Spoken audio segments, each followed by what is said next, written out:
नमस्कार, धन्यवाद अमरजीत जी, हर्षवर्धन जी, राकेश भटनागर जी, श्याम फरांदे जी और अन्य मित्र जो यहाँ उपस्थित हैं। ये मेरे लिए बहुत सम्मान की बात है कि मुझे ये अवसर मिला है कि मैं अपने लेक्चर के द्वारा चमनलाल जी को श्रद्धांजलि दूँ। और मेरा लेक्चर जो भारत में साइंस हुई है, जिसके बारे में भारतीय लोग अच्छी तरह नहीं जानते, जो साइंस आजकल के मॉडर्न साइंस का आधार है, उसके बारे में मैं कुछ बताऊंगा। और जो मैं बताऊंगा ये सब मेन स्ट्रीम रिसर्च है। This is not somebody's opinion. What I'm going to be talking about is established scholarly opinion, which is of great interest from a historical perspective, because it's good to know what the past is. One shouldn't be obsessed with it, but you know the past, then you move on. But there is an element of it which is still of great significance for all of us, not only in India, but around the world, and I'll come to that in a minute. Now, India is an ancient civilization, made astonishing contributions, and some of which were mentioned briefly, and which students in India and elsewhere know in school books. And these are things like, well, the sign for zero or invention of zero, which changed mathematics for the better everywhere, right? Everybody knows about that. Now, we also know that Pingala, about 200 BC, also discovered binary numbers in India. And as we know, binary numbers are at the basis of the working of computers. Then what is somewhat less known, I'm going to be talking about very, very quickly in about 5 minutes, main ideas from the ancient world, which are generally known. Now, what is slightly less known is that Panini, about 500 BC, created a grammar for Sanskrit, and this grammar, in its structure, is exactly like a computer program, because this grammar has rules for the Sanskrit language, but it also has rules about rules, which is how a program is written. And the world's leading linguists now acknowledge that that the whole structure of Ashtadhyayi anticipates computer science as it was to evolve a long time later, about 2,500 years later. And there was, in the whole history of the world, no other place any similar effort was taken or was made. So it's very important and sort of well known around the world, and there's no dispute about it. Something which I was fortunate to discover 25 years ago, known reasonably well, but not to everybody, but this would be of great interest to you, is that the Vedic sages had discovered that the sun and the moon are approximately 108 times their respective diameters from the Earth, which is the reason why their angular size is about the same. And modern science has also shown that the diameter of the sun is approximately 108 times the diameter of the Earth. It's an astonishing coincidence. And it's because of this fact of the sun and the moon being 108 times their respective diameters from the Earth, and the idea of Atma and Brahman, being related, or Pinda and Brahman being related, Yat Pinde Tad Brahmande, right? That the whole notion that you have a Japamala with 108 beads, what you are making is symbolic journey from earth to the sun, which is really the symbolic journey from the earth, which is your body, to the sun within you, which is the lamp of consciousness, who is your Ishta Devata, whether it's Shiva or Vishnu or whatever else it is. So this idea was then, of course, also expressed in the 108 names of the god or the goddess, or 108 Tirthasthans, right? Or 108 Karanas in the Bharatanatyam dance, 108 dance poses, or 107 marmas of Ayurveda. Marmas are weak spots. If you have 108 discs, you put them together, you can imagine that the body is constructed of 108 units. You will have 107 meeting points, right? If you have only two, there will be one meeting point, there's one less. So this discovery was expressed in a variety of ways. And people forgot what the origin of this was. And in fact, when you study how Agni Chain ritual was performed during the Vedic times, and how that Agni Kshetra was eventually transformed into the architecture of the temple, what you discover is that from the Pravesh Dwar to the Garbhagriha are 108 steps, and the perimeter of the Agni Kshetra is 360. So that there are all these secrets sort of coded into various things people did, so as to somehow make people go to the very source of what lay behind all of it and which connected it all. So this is something which has come to light only recently, and which is a very astonishing fact that the rishis were aware of. Now you might ask, how did they know this? Well, in reality, you don't have to have telescopes to have known this. If you take a long pole and move it 108 times its height away from you, its size will look the same as the size of the rising sun or the setting sun. So that you just needed ingenuity to have determined this fact.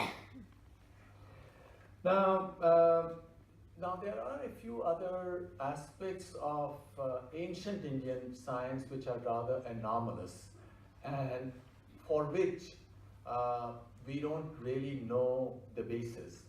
And I'll just give you two or three. One of them is that in Sayanacharya's commentary on the Rig Veda, when he's talking about the Suri Suktam, he says, you who are 2002 yojanas, who move at the speed of 2002 yojanas. And this was 500-600 years ago, and then Max Muller, as you know, published a translation and commentary in the late 1880s and 1890s, and nobody paid any attention to it until the 1960s. Somebody in Pune said, well, 2002 yojanas, what does it really mean? How much of time it is? 2002 yojanas in half a nimesha. So it's a speed. So this gentleman, because yojana is actually quite well known, it's about 9.5 miles, and in nimesh or in nimesh is about 1/5 of a second. If you make a very quick calculation, it's exactly the speed of light. And it's anomalous because really there were no telescopes at that time. And so how did this come about? And likewise in Vayu Puran, the distance to the sun that is given in yojanas is exactly the correct distance right now. Now I'll just mention this here, and perhaps we'll be able to take a question or two on this, and I'll try to provide a possible rationale. And this rationale can be viewed from two perspectives. One is that you could say, well, all creative knowledge is not incremental. It occurs suddenly. It comes from somewhere, from outside of oneself. And you might also call it yogic knowledge, and maybe this is how it was obtained. But when you write about these things in scientific literature, all that you can say is that it is a coincidence. In fact, I wrote a popular article on it, in the 1990s, and I said, well, this is the most astonishing coincidence in the history of science, that here there is a mention of an actual number, it's not a general idea, which turned out to be correct. Okay, so this is ancient times. What is my case for Indian foundations of modern science? And that seems rather more audacious. You know, how can one say anything about modern science? Because it's generally accepted that modern science arose in Europe about 1700 CE or thereafter. And what is it that has come out in this scholarly world? Because I did promise you in the beginning that whatever I'm going to be talking about is all unimpeachable scholarly knowledge that is accepted by everybody. So the question would then be, what is it that has come out in the scholarly world which makes us believe that there are certain elements to modern sciences which are based on Indian knowledge?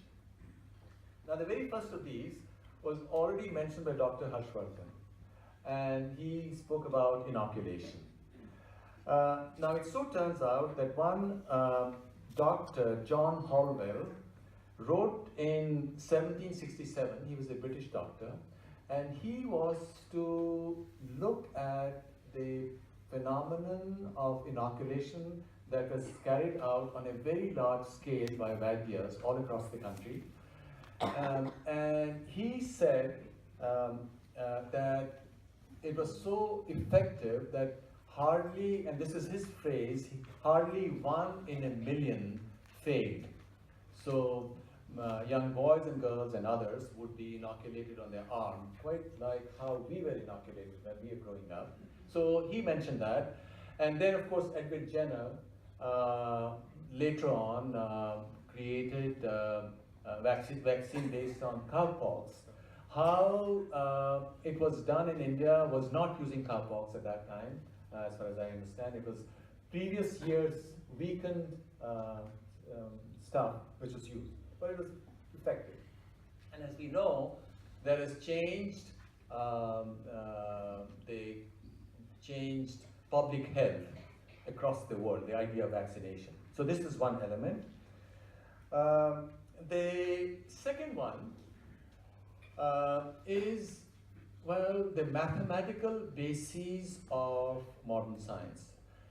The mathematical bases of modern science are seen in the work of Newton and Leibniz in the late 1600s, in their discovery of infinite series, because prior to that, they were, you know, mathematics, techniques that they used in engineering and in physics and in other, in music and so on.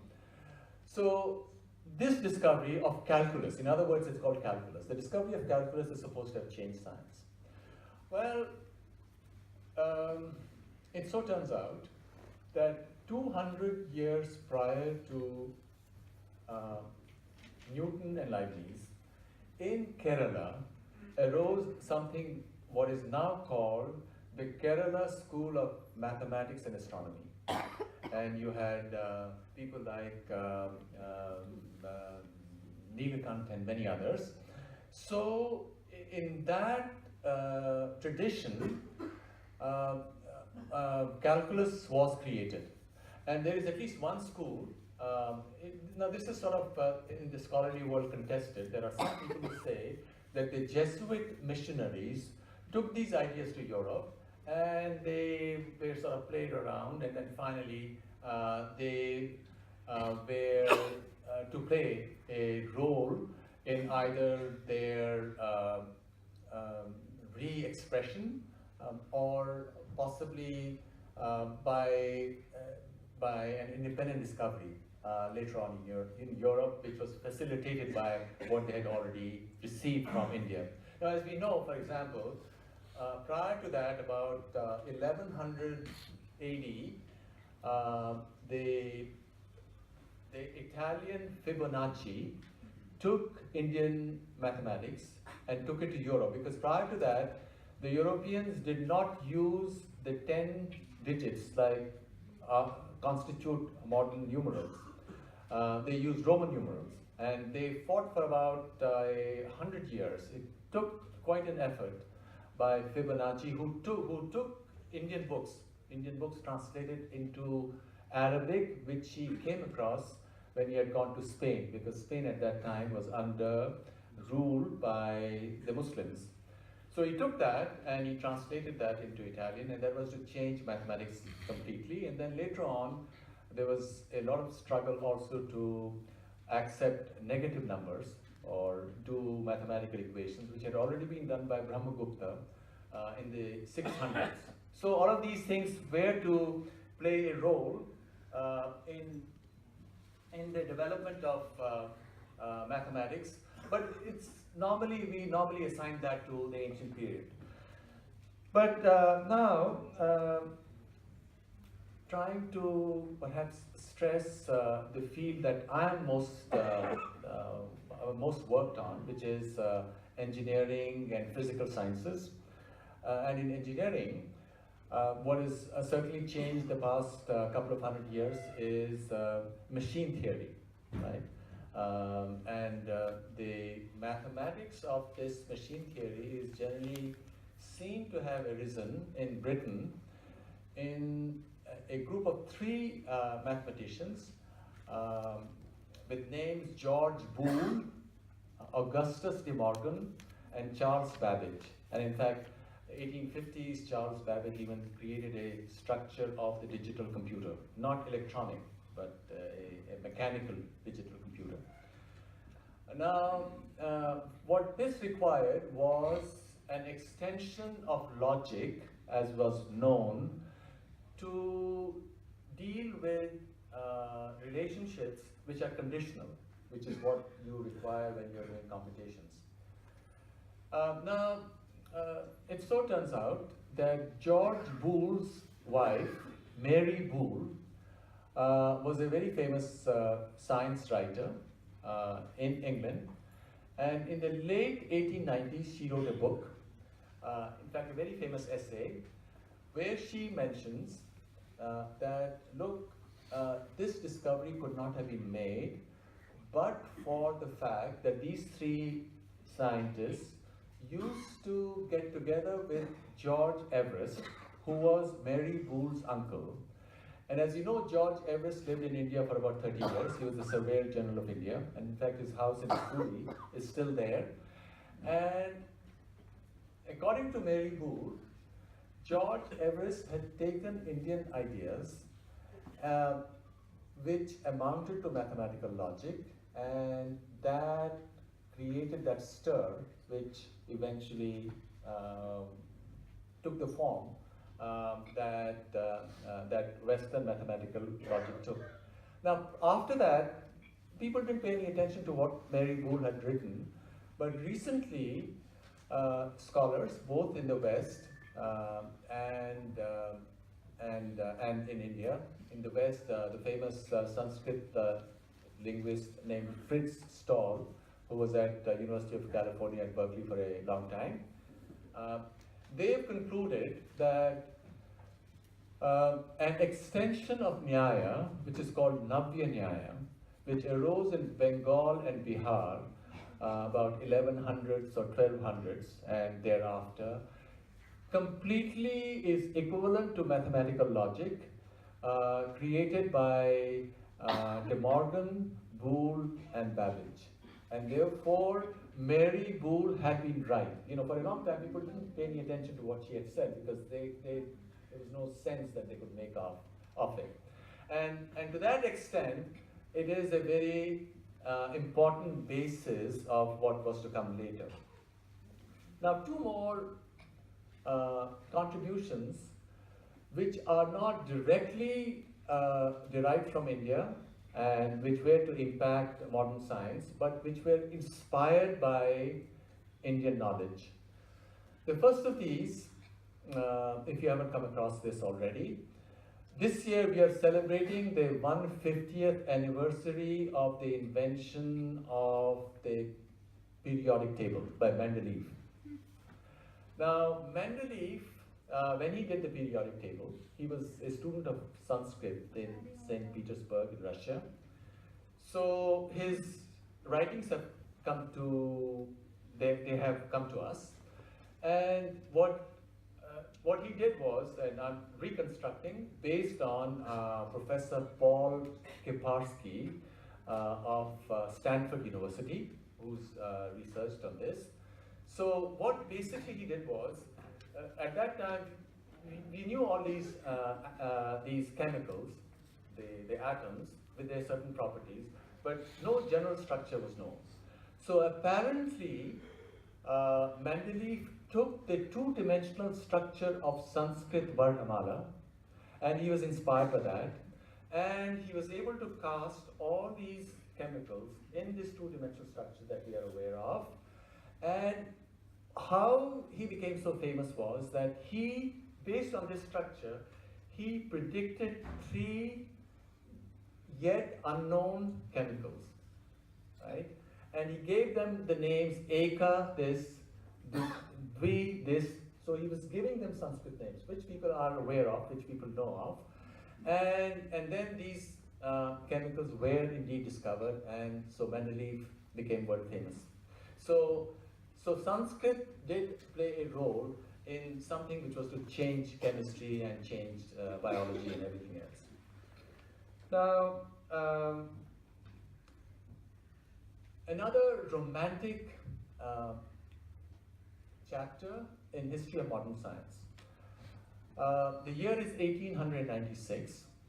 The world's most famous actress is the French woman Sarah Bernhardt, and she's visiting America with her group, and she, of course, knows about Nikola Tesla. You know, just as Einstein was famous in the 20th century, in the waning years of the 19th century, Nikola Tesla was the most famous engineer and scientist in the US, because he had invented the alternating current motor. And so at that time there was a contest between AC versus DC. Edison was supporting DC, Tesla was supporting AC, and AC won. So he was very, very famous. So Sarah Bernhardt knew about Nikola Tesla, so she threw a party. She also invited Swami Vivekananda, because Vivekananda was on his second or third tour of the US. And the two of them met because Vivekananda was to write a letter where he mentioned this meeting, and Tesla was to write also about his meeting. So what did Vivekananda tell Tesla? Because they went to a separate room. Vivekananda told Tesla, look, all matter is convertible to energy. I know it because this is a part of Indian physics. And he was talking about Vaisheshik Sutra, and I'll come to that bit in a short while. So he says, can you do some research and find out what is the relationship between energy and mass? And if you do it, it will also establish what you're doing on a more fundamental basis, and it will also then lead to a greater support for the knowledge that he had brought to the West. Now we know that Tesla failed. Tesla tried it, but he failed. And there is at least one fringe opinion which says that Tesla was a Serbian, and Einstein's wife, Mileva, was also a Serbian. Now, I'm not saying that recognized historians accept it, but there are some people who make the claim that maybe Tesla, who knew Mileva, or Mileva knew Tesla because Tesla was the more famous person, wrote to Mileva, and it might have played a role, but we don't know. We're not saying that indeed did happen. Now, how is it that Swami Vivekananda thought that energy and mass should be interconnected? Well, it goes back to Vaisheshik Sutra, and as you know, in Vaisheshik Sutra, Kanada spoke about 4 kinds of atoms, and these were, of course, the Apaha, the Prithvi, the Vayu, and the Tejas atoms. And in Indian thought, at Pralay, right, all matter eventually gets transformed into energy. And the sequence is Prithvi to Apaha to Tejas, which is fire, and finally to Vayu. And Kanada, whose book I was to translate a couple of years ago, and it's very unfortunate in my view that although philosophers have looked at Vaisheshik Sutra, physicists have not. And it's a remarkable book. According to Kanada, there are 4 kinds of atoms, and all matter has all 4. It's not that, Prithvi is just solid matter. And he says that 2 of these atoms have mass and 2 do not. And it's an astonishing coincidence that modern physics tells us, as far as stable matter is concerned, there are 2 atoms which have mass, namely proton and the electron, right? One is more massive than the other, and 2 which do not, namely the photon and the neutrino. It's a coincidence. There are all kinds of these coincidences that occur when you look at Indian knowledge, and I've already mentioned that maybe one could speak about yogic perspective from which one can access this information. Now, so these are sort of romantic stories, but one could argue the past does not matter, and that is indeed true. All that there is the present and the unfolding future. It so turns out that 2 years ago, in the United States, at the highest decision-making in the scientific world, a committee was set up of about 30 people, consisting of physicists, neuroscientists, computer scientists, and philosophers, and I happen to be one of them. And we met at many different places, week-long discussions from morning to night, and the charge that we were given was, what is going to happen to computers in the future? Can all of us brainstorm and answer the question, will computers be able to do that all human beings do, and will they eventually become conscious?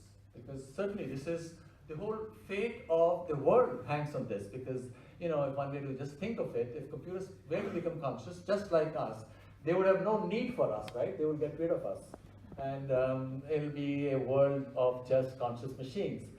So we met many, many times, and August of 2017, we were in Cambridge, and we actually took a poll, all of these guys, and we were all in agreement that computers will be able to emulate that all human beings do, that all cognitive tasks that we perform will also be performed by computers, which means that there will be a huge problem related to jobs and so on, challenge, but maybe also opportunities.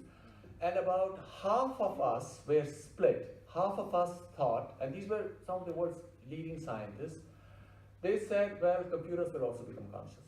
And their argument was, if we could have computers which are able to emulate all processes in the brain, if we were to argue that the brain is a machine, then this machine which is emulating everything in the brain should also become conscious just like we are. Now, I was in the other half who believed and who argued that although computers will do all that we do in terms of, various functions, but computers will never be conscious, okay? Technical reasons, which I'll not go into, but there were 2 philosophical ideas which underlay these 2 positions. And I was the only Indian, these were Europeans and Americans. One philosophical position was they articulated this, was the Buddhist position, which is that underlying all of reality is shunyata. So, and these were people, scientists who felt very strongly about it. And the other position was the Vedantic position, or the Vedic position, that underlying reality is something else which goes beyond matter, which is Atma. So it's very interesting that here people are thinking about the future or the fate of the world, and the only two positions that they can think of are Buddhism or Shunyata or Atma. Now, at that time, this is, as I said, August 2017, I wasn't aware that in the Mahayana Mahaparinirvana Sutra, Bhagavan Buddha accepts at that time that although I have been telling you, he's talking to his disciples, he's lying on his deathbed, and he tells them, they're all crying, and he tells them that although I did tell you in my teaching that there is no Atma, Anatta, right, Anatma, Anatmavad, but I told you because you were too attached to your customs, to your things, and I wanted to wean you away from excessive attachment, just as you must wean away a baby who's being nursed by the mother. If the baby is sick, maybe the baby should not feed, nurse until the baby gets well. And this is the image that is used. But now that I am passing, let me tell you that there is Atma, right? And therefore, underlying Shunyata itself is Atma. Now, so this is very interesting, because if you do acknowledge that there is something more to reality, and that is Atma, which cannot be captured by materiality, then clearly the future of science, because right now the ultimate problem of science is the mystery of consciousness, right? And the mystery of consciousness is all about Atma. So the future of science must be guided, if people like me are correct, and if those who said that consciousness or all brain function cannot be emulated, but the ones who said that they can be emulated, of course, they don't have this problem, but if it cannot be emulated, then clearly what needs to be done is the study of Atman, which is what all of Indian civilization is about, right? All the Vedas are about, they are about Atma Vidya. And all the ritual, all the various things that we do, or Shaivism, or all these yantras, Sri Vidya, where consciousness is shown as a dot in the middle of the entire physical reality, whether that's the body or that's the cosmos. Now, just to conclude, the deepest scientific discipline that there is quantum mechanics, right? You had classical mechanics, and now we have quantum mechanics. And quantum mechanics was discovered by, or developed by, two Europeans. One of them was Heisenberg, the other was Schrödinger. Schrödinger was an Austrian. And Schrödinger was also an Vedantin. And Schrödinger writes in his autobiography, he says when physics reached a dead end in the 1920s, he says the Mahavakya, I am Atma Brahman, that this Atman is Brahman, that this Atman is the entire cosmos, gave him the clue, the central idea of quantum mechanics, which is that a quantum mechanical state can be a superposition of all possible states. That's the central idea, which is a totally counterintuitive idea. So, to this extent, as a point of inspiration, India already lives, or Indian ideas, or the ideas related to Atman. It's a complicated subject, one could speak on it for hours, but let me just stop here, because I've run out of my time, but perhaps if there are any questions, I'll be more than happy to enlarge on what I've already said. Dhanyavad.